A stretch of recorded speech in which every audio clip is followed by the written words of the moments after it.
नमस्कार दोस्तों, स्वागत है आप सभी का ओजांग टेस्ट प्रैक्टिस पर।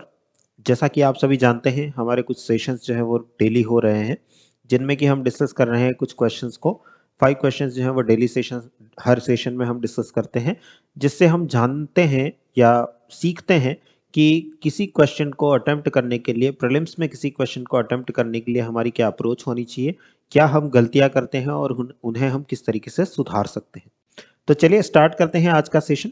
हमारा ओजांग टेस्ट प्रैक्टिस ऐप जो है वो भी आप लोगों के लिए अवेलेबल है, जिस पर कि आप आसानी से ये सारे टेस्ट जो हैं वो दे सकते हैं, प्रिपेयर कर सकते हैं।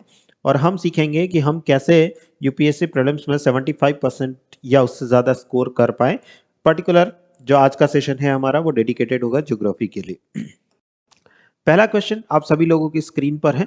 New Moore island was recently in news. New Moore द्वीप हाल ही में खबरों में था, क्योंकि 4 ऑप्शन सीधे सीधे हमें दिए हैं, कोई स्टेटमेंट या असर्शन रीजन जो है वो हमें यहाँ नहीं देखने को मिल रहा है। Of the maritime dispute between India and Sri Lanka on Katchatheevu islands. Katchatheevu द्वीपों पर भारत और श्रीलंका के बीच समुद्री विवाद के संबंध में। ये हम जानते हैं कि न्यू मोर आइलैंड जो है उसकी लोकेशन जो है वो श्रीलंका और कच्छातीवू आइलैंड्स के पास में नहीं है, इंडिया श्रीलंका के बीच में नहीं है। On the maritime dispute between India and Bangladesh, India और बांग्लादेश के बीच में हमें देखने को मिलता है। On the alarming decline of the population of dolphins and whales, इसका कोई लेना देना नहीं है। Of the alarming decline of in the area of mangroves and coral reefs there, इसका भी कोई लेना देना नहीं है। अगर मैं इसकी लोकेशन आपको दिखाऊं तो ये इंडिया और ये बांग्लादेश जो है, इन दोनों के बीच में कुछ इस जगह पर यहाँ पर एक आइलैंड हमें देखने को मिलता है, जिसका नाम हमें देखने को मिलता है New Moore island. New Moore द्वीप जो है वो यहाँ देखने को मिलता है। ये जब से बांग्लादेश का निर्माण हुआ है 1971 से, तब से इंडिया और बांग्लादेश के बीच में विवादित है, डिस्प्यूटेड है। और कुछ समय पहले 1970 का जो बोला साइक्लोन था और उसके बाद जो और कुछ साइक्लोन्स आए हैं, उसके बाद से हमें देखने को मिलता है कि ये न्यू मोर आइलैंड का ज्यादातर हिस्सा जो है वो ऑलरेडी डूब चुका है, समुद्र के अंदर डूब चुका है। तो कोई बहुत ज्यादा यहाँ पर स्ट्रेटेजिक इंपॉर्टेंस जो है वो हमें मिलती है। दैट इज वाई ये बीच में विवादित है, क्योंकि अगर इस आइलैंड पर हमारा कब्जा होता है तो हम बांग्लादेश के ज्यादा पास में होंगे, या बांग्लादेश का कब्जा होता है तो बांग्लादेश भारत के ज्यादा पास में होगा। पहला जो है इंपॉर्टेंस ये है। दूसरा इंपॉर्टेंस जो है, यहाँ पर ऐसा भी कहा जाता है कि पेट्रोलियम के मिलने के चांसेस हैं। तो खनिज संसाधनों की दृष्टि से, मिनरल रिसोर्सेज के पॉइंट ऑफ व्यू से ये हमारे लिए इंपॉर्टेंट हो जाता है। दैट इज वाई दोनों देशों के बीच में विवाद जो है वो चला रहता है। तो यहाँ हमारा आंसर जो है वो हो जाएगा of the maritime dispute between India and Bangladesh. बहुत सिंपल सा क्वेश्चन है ये, बट जो बच्चे नहीं जानते हैं उनके लिए टफ है, उतना ही टफ है। वो तुक्का नहीं मार सकते कि इनमें चारों में से क्या आंसर जो है वो इसका हो सकता है, बट अगर जानते हैं तो बिल्कुल सिंपल सा आंसर हमें पता है कि इंडिया और बांग्लादेश के बीच में ये विवादित है। अगले क्वेश्चन पर चलते हैं। दो स्टेटमेंट हमें दिए हैं। Consider the following statements with respect to national park. राष्ट्रीय उद्यान के संबंध में निम्नलिखित कथनों पर विचार करें। दो स्टेटमेंट है। It will be notified only by the ministry of environment, forest and climate change. इसे केवल पर्यावरण, वन एवं जलवायु परिवर्तन मंत्रालय द्वारा अधिसूचित किया जाता है। सेकंड स्टेटमेंट कह रहा है, no human activities permitted inside national park except for the ones permitted by the chief wild life warden of the state. राज्य के मुख्य वन्य जीव वार्डन द्वारा अनुमत लोगों को छोड़कर राष्ट्रीय उद्यान के अंदर किसी भी मानव गतिविधि की अनुमति नहीं है। अब यहाँ अगर हम देखिए, करेक्ट स्टेटमेंट जो है वो हमसे पूछा गया है। यहाँ अगर हम स्टेटमेंट को देखें तो फर्स्ट स्टेटमेंट में कुछ एक्सट्रीम वर्ड जो है वो हमें देखने को मिल रहा है, और हम ये जनरली देखते आए हैं, यूपीएससी जब भी ऐसे एक्सट्रीम वर्ड्स का यूज करती है, ओनली, हिंदी में केवल, ऐसे शब्दों का प्रयोग करती है, वो 99% गलत ही होते आए हैं।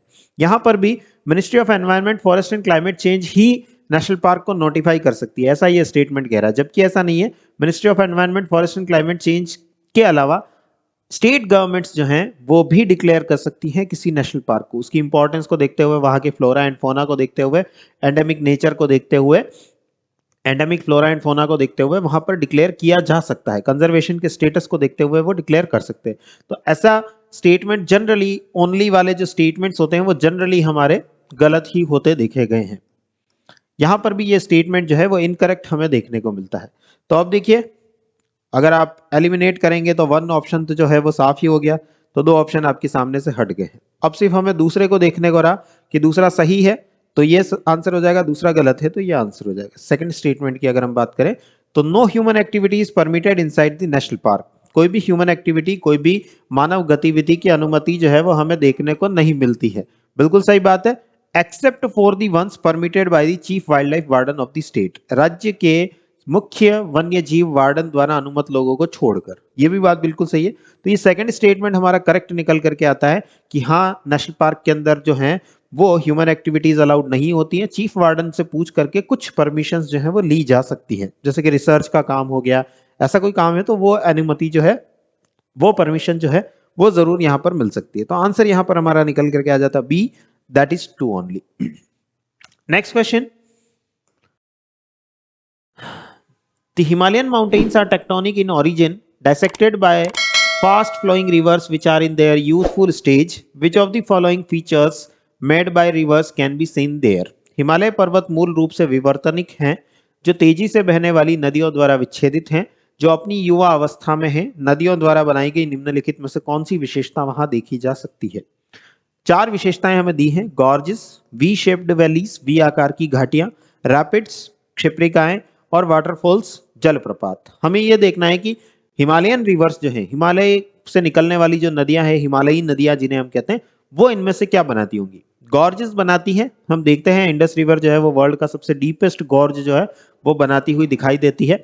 इसके अलावा ब्रह्मपुत्र रिवर जो है वो गॉर्ज बनाती है, तो गॉर्जेस तो हमें देखने को मिलते हैं।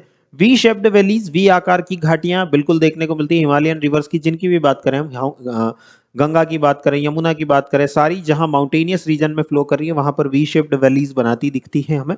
रैपिड्स, क्षिप्रिकाएं, हिमालयन रीजन में अगर हम बात करें तो ऋषिकेश के आसपास जो है वो काफी ज्यादा रैपिड्स देखने को मिलते हैं। दैट इज वाई ऋषिकेश के आसपास जो है रिवर राफ्टिंग जो है वो काफी ज्यादा हमें देखने को मिलती है। तो रैपिड्स जो है वो भी हमें बहुत ज्यादा मात्रा में देखने को मिलते हैं। एंड वाटरफॉल्स, वाटरफॉल्स जो है वो भी हमें देखने को मिलते हैं।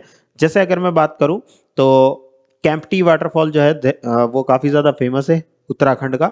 तो ऐसे काफी सारे वाटरफॉल्स जो है वो हमें देखने को मिलते हैं। तो हिमालयन रिवर्स में ये चारों ही लैंडफॉर्म्स जो हैं वो हमें देखने को मिलते हैं। तो आंसर हो जाएगा हमारा यहाँ पर ऑल ऑफ दी अबोव। चारों के चारों जो है वो हमें देखने को मिलते हैं, हिमालयन रिवर्स के साथ में बनते हुए दिखते हैं। ये हमें बेसिकली ये देखना है कि यंग या यूथफुल स्टेज जो होती है रिवर्स की, युवा अवस्था जो होती है नदियों की, उसमें कौन कौन से लैंडफॉर्म्स जो है वो बन सकते हैं, कौन से स्थलाकृतियों का निर्माण हो सकता है। और ये चारों ही स्थलाकृतियां जो हैं वो यूथफुल स्टेज में बनती हुई हमें दिखाई देती है। तो उस पॉइंट ऑफ व्यू से भी अगर आप देखेंगे तो भी आपका आंसर सही हो जाएगा। थोड़ा सा दिमाग लगाएंगे, प्रैक्टिकली कहाँ कहाँ पर क्या क्या देखने को मिलता है, हम जितना भी जो कुछ भी पढ़ते हैं उससे हिसाब से देखेंगे, तब भी आपको आंसर मिल जाएगा कि हाँ, यहाँ पर सारी चीजें हमें होती हुई दिखाई देती हैं। Next question, The Kashmir Himalayas are famous for Karewa formations, which are useful for the cultivation of। Kashmir Himalaya Karewa संरचनाओं के लिए प्रसिद्ध है, जो किसकी खेती के लिए उपयोगी है? जाफरान, a local variety of saffron, buckwheat, a local nutritional coarse grain, मोटा अनाज है ये, स्थानीय पोषण युक्त मोटा अनाज है। टर्निप्स या शलजम, जो कि लोकल हेल्थ सप्लीमेंट के लिए काम आते हैं, या ऑल ऑफ दी अबव। हम जानते हैं कि करेवास जो है, करेवा हमें जाफरान जो वैरायटी होती है सैफरन की, केसर की जो स्थानीय किस्म होती है जाफरान, उसके कल्टीवेशन के लिए हम जानते हैं एक वैली का नाम हम पढ़ते हैं कई बार, पैम्पोर वैली, पैम्पोर घाटी, जो कि हमें एक GIAHS साइट भी देखने को मिलती है, globally important agriculture heritage site भी देखने को मिलती है, पैम्पोर वैली, पैम्पोर घाटी। और ये पैम्पोर वैली में सबसे ज्यादा हमें केसर की खेती ही देखने को मिलती है, जहां पर की करेवाज का निर्माण हमें देखने को मिलता है। करेवाज बेसिकली डिपोजिशंस हैं, सेडिमेंट्स का डिपोजिशन है, अवसाद जो है उनका निक्षेपण जो हुआ है कश्मीर की घाटी में, उन कश्मीर की घाटी के निक्षेपणों को हम करेवा कहते हैं। लोकल लैंग्वेज में, वहां की लैंग्वेज में करेवा के नाम से जाना जाता है। और वहां पर सेफरन की खेती, केसर की खेती हमें देखने को मिलती है। तो सीधा आंसर हमें दिखता है यहाँ पर जाफरान, जो कि एक सेफरन की लोकल वेराइटी है। Next last question, with reference to tropical deciduous forest consider the following statements. उष्णकटिबंधीय पर्णपाती वन के संदर्भ में निम्नलिखित कथनों पर विचार कीजिए। 4 कथन हमको दिए, 4 स्टेटमेंट्स हमें दिए हैं। It covers least area in India, Bharat में सबसे कम क्षेत्रफल में पाया जाने वाला वन है। It is also called monsoon forest, इसे मानसून वन भी कहा जाता है। It is found in the temperate zone of the northern hemisphere, यह उत्तरी गोलार्ध के समशीतोष्ण कटिबंध में पाया जाता है। They are found in the areas where the rainfall ranges from 50 to 80 centimetres, ये उन क्षेत्रों में पाए जाते हैं जहां वर्षा 50 से 80 सेंटीमीटर तक होती है। 4 स्टेटमेंट हमें दिए, कौन सा सही है कौन सा करेक्ट है ये हमें निकालना है। देखिए, it covers least area in India. अगर मैं इंडिया का मैप देखूं तो इसमें जो ये आपको कलर दिखाई दे रहा है, ये जो पूरा रीजन दिखाई दे रहा है, ये पूरा का पूरा रीजन जो है वो ट्रॉपिकल डेसिडियस फॉरेस्ट हमें देखने को मिलते हैं।